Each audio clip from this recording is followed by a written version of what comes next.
Good morning, class. Today, we're going to learn about something very important in grammar. And it's all about on how to form past tense of verbs. Okay, can anyone tell me what tense means? Thank you for answering. So basically, tense tells us when an action happens. And today, we're focusing on past tense, which means something already happened.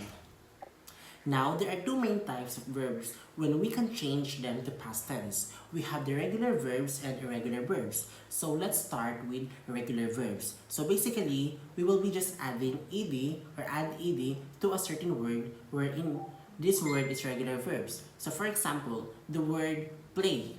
If we will be making play as past tense, we will be just adding ed. The same thing applied to walk, the word walk, and it will be turned into past tense. We will be just adding ed. The same thing to words like cook and clean.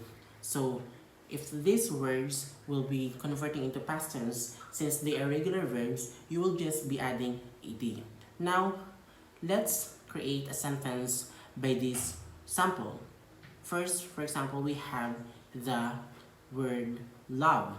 So first example, we have the word play. So play is a regular verb and it is still in regular tense. So we will be converting it into past tense. So for example, in a sentence, we have I played basketball yesterday. So the word there, the verb there that modifies the different subjects is already in a past form because we put ed in this word. The same thing in a word, for example, clean.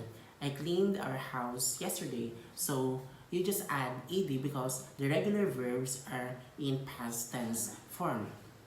But there are times that we need to change the spelling of our regular verbs. For example, if the verbs ends in e.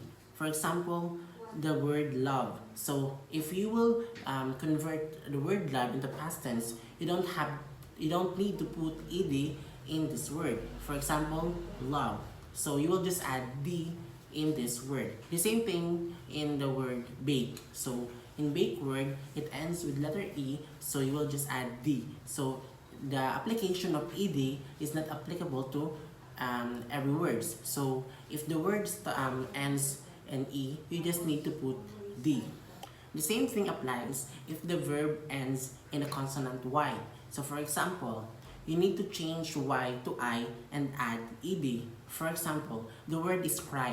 So if you will convert this word into past tense, so you need to change y into I and add ed. So the word cry will be cried if it will be converted and added into past tense form. The same thing in the word study. So in study, if you will convert this word into past tense, you will change y to I and add ed. So the same thing applies in different words such as play into played.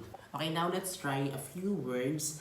I'll be saying the base verb and you'll tell me the past tense. For example, the word jump. What do you think is the past tense of word jump? Will you be adding ed or you will just be adding d? Correct, Kirby. So in a word jump, you need to put ed to make it in past tense form. The same thing in love, in the word love. So in love word, for you to be able to make it in past tense, you need to put d to make it in past tense form. How about the cry word? Yes, the cry word, for you to be able to make it in past tense, you need to change y into I and add ed. So now we're done in regular verbs. Let's talk about the irregular verbs. So these are the tricky ones because we don't just add ed, but we need to change the words completely. So for example, we have the word buy. So for you to be able to make this word into past tense, you need to change the entire spelling of the word. So the past tense of the word buy is bought. The same thing applies to the word go. So the past tense of the word go is went. So also in the word eat. So the past tense of the word eat is ate. So as you can see, the spelling of the words change entirely. So the same thing applies to all irregular verbs if you will convert them into past tense. So always remember that there's no shortcut for irregular verbs. So you need to learn them and also to practice them for you to be able to remember the ways or different ways on how to make them into past tense. So let's have the practice. For example, what is the past tense of the word go? Okay? Yes, you're correct. The past tense of the word go is went. How about the word eat? Yes, the past tense of the word eat is ate. So that are the different ways on how to make irregular and regular verbs into past tense. So nice job, class. So now let's play a quick game wherein I will be saying a words or a sentence, and then these sentences are in the present tense form. So all you need to do is to change them into past tense. For example, we have the sentence I walk to school. So what is the past tense of I walk to school? Yes, you're correct. The past tense of the sentence I walk to school is you need to change or you need to add ed to the word walk for it to be able to be considered as past tense. So next we have the sentence she eats breakfast. So eats is a regular verb. So all you need to do is to change the spelling it into ate for it to be able into past tense. And lastly, we have the example, we play soccer every day. So for you to be able to make this sentence into past tense, you need to add ed to the word play and turn this word into played. Okay? We played soccer every day. So these are the different ways on how to make the regular verbs and irregular verbs into past tense. So always remember, if we were to change regular verbs into past tense, we can change it through adding ed.